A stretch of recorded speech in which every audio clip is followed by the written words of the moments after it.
মেহেরপুর জেলার কৃষকরা একসময় পেঁয়াজ বীজের জন্য ভারতের উপর নির্ভরশীল ছিলেন। পেঁয়াজ চাষের মৌসুম এলেই চড়া দামে বীজ কিনতে হতো চাষিদের। কখনো কখনো ভেজাল বীজে লোকসানও গুনতে হয়েছে তাদের। সেই চিত্র এখন পাল্টেছে।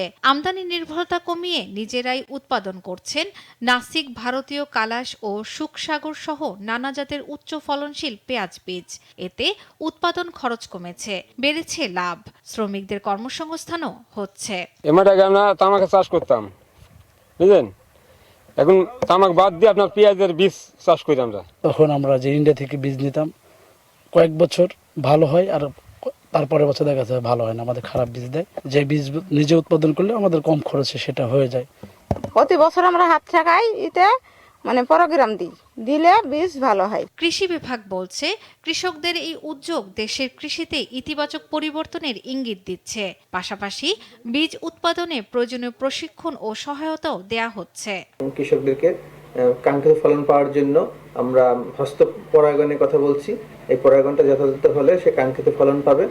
পাশাপাশি আমরা গ্রীষ্মকালীন পেঁয়াজের বীজ উৎপাদনেও কৃষকদেরকে পরামর্শ দিয়ে যাচ্ছি।